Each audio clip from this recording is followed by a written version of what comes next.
Nassau, Long Island. Dune Deck, Bayside, New York. The ocean-torn inlet between West Hampton Beach and Quogue, 400 feet wide and 20 feet deep. Waves broke on lawns 1 mile inland. Quogue, Quogue, anybody want to offer up another pronunciation? I'm corrected by New Yorkers on that. Fire Island, New York. We saw that earlier on the map. It's a very thin peninsula, a very thin stretch of island, a string. Well, 6 miles south of Bayshore, across Great South Bay, Saltaire lost 125 houses. Kismet, Fair Harbor lost 91 houses. Oak Beach, 29 houses. And Ocean Beach and Pointed Woods were also wrecked by this hurricane. Fire Island, Long Island. The day before, over 200 homes had been perched on dunes 20 feet high. The next day, it was just a spit of sand. Frederick Foster Durant. He's 54 years old, the vice president of Fulton Trust Company. He's taking the New York train when he's marooned in Warwick, Rhode Island. A 15-minute trip takes 2 hours. He gets home by 8 o'clock. And as he washes up for dinner, as his wife is making dinner, he drops dead from exhaustion and exposure. Have you seen my mummy? At Saltaire, the morning after the storm, a young blonde girl sat on a box. As Chief Assistant DA Lindsay Henry arrived, she asked, "Could you assist us in the search for a body?" "Of course, little girl," he said. "Whose body is it?" She shut her eyes tightly and sadly said, "My mother's." Heroes. West Hampton Police Chief Stanley Teller and Officer Timothy Robinson saved 17 people. Halfway across the West Bay Bridge, they abandoned their 2 cruisers and waded and swam the rest of the way. They saved a helpless woman and her 3 children in deep water on Dune Road. They led all 17 onto the roof of the house. A huge wave swept the house off of its foundation. 3 hours later, they landed at Quogue, having crossed the bay, and no lives were lost. You're going to see another story about that, people that ride flotsam across the bay. And this is it. The flight of the Burghards. And bear with me, I'll drive the narrative off the screen. I could use all sort of emoticons and GIFs, but George and Mabel, the Burghards, and their fox terrier Bitsy, and their cocker spaniel Peter, with their caretakers Carl and Selma Dalen, I said Dalen, not Palin, rented a cottage 75 feet from the top of a 9-foot dune, 100 feet from Dune Road, and 75 feet from Coast Guard Station. The distance to the water's edge is about 200 feet, so they're right up on the water. Their neighbors have a 30-foot cabin cruiser that's moored to the dock between their houses, so there's a little inlet. 10 o'clock in the morning. The wind is strong from the north. It's overcast. There's drizzle, and the seas are heavy. An hour later, at 11 o'clock, the wind shifts to the east, then to the northeast, blowing at gale force.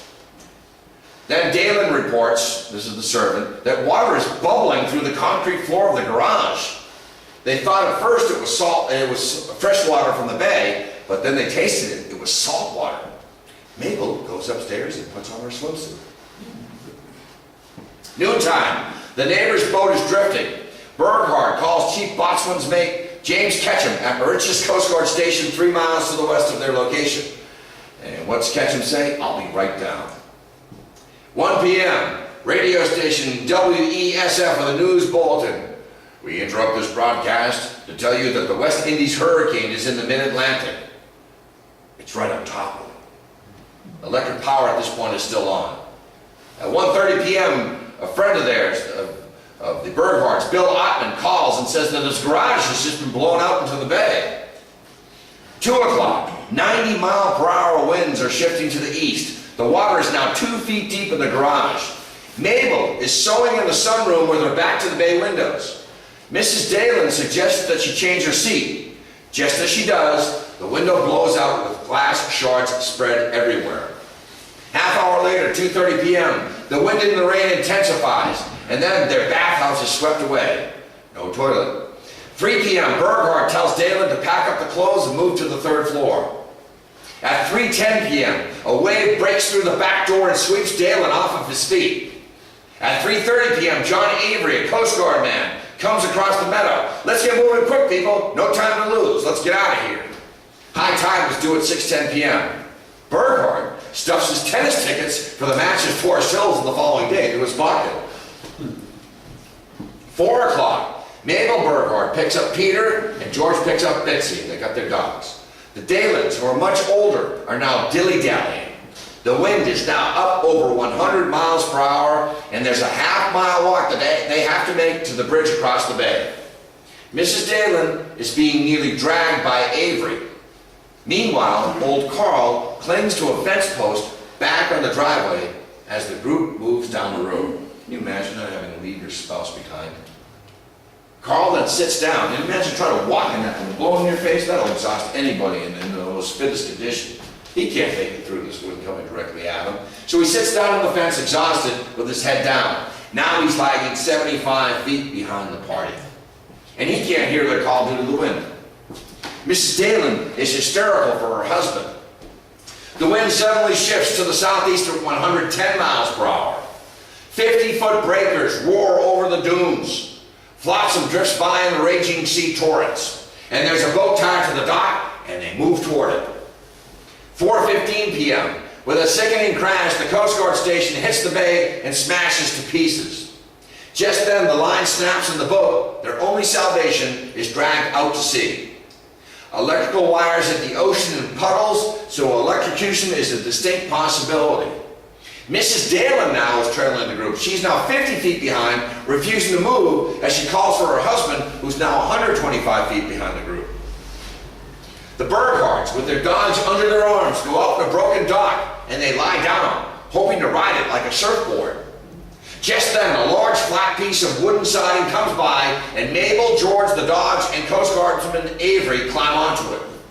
The wind had driven the bay water across to the mainland with such force that about 200 feet, the bay bottom was dry. So the storm surge has actually moved so far inland, it's created a dry basin in the bay for 200 feet. The Dalens at this point are helpless. The Burghardts and Avery jump off the board and wait for a giant wave that takes them 200 feet out into the bay. 6-foot waves continually wash them off the board, and they climb right back on. They dodge flotsam, cars, jagged glass, and boards with nails moving quickly by them. The dogs are then placed on a trailer little raft behind theirs. Betsy's washed off, but Peter grabs him by the ear and drags him back to the raft. They paddle around huge chunks of houses and debris. Ducks fly by backwards at 40 miles per hour. The raft is then grounded in berry bushes. They're safe, but Betsy disappears in the brush. They land 1 mile west from their house at Onek, across the bay, and head to higher ground at the golf course. They wave down a police car and make their way into West Hampton, and Avery says, "My job's done here," and he moves off to help more people. Some of their personal belongings are found miles away from their house. The Dalens' bodies, when they're located, Carl's found near the golf course, ironically where they landed, and he had broken his leg. He's dead. John Avery is cited for bravery, and wood is found pierced through wood like an arrow. Every street corner has an armed man looking for looters. And there was 48-hour price gouging with unimaginable prices for groceries. There's that selfishness motive. And that awful sea smell stuck around for over a year. Quo, New York, before and after. The gymnasium is now a makeshift mortuary. The breach at Shinnecock Inlet. Shinnecock Inlet before, Shinnecock Inlet afterwards. The storm just punched a hole right to it, as it remains to this day. We saw it off Cape Cod, 101. Changed the whole currents in the bay. And then the heroes of Stony Point. 60 colonies of beavers from the Adirondacks built 60 dams. About 500 beavers we're talking about. The dams in Palisades Park held back swollen rivers and ponds, and these beavers worked all through the night of the hurricane to fortify their bulwarks. Long Mountain Beaver Pond doubled in size from 5 to 10 acres due to the dam made of mud, sticks, and stones and sod. It was 150 yards long and 6 feet high, and it held fast, only spilling 18 inches of water over its top. Cedar Hill Pond Dam doubled in size to 8 acres. It was 40 feet wide and water rose 2 feet. What these beavers did is they saved 5 arterial highways that were used for evacuation. Long Mountain Road, Johnstown Road, U.S. Highways 617, and Route 9 West. The heroes, then, of Stony Point.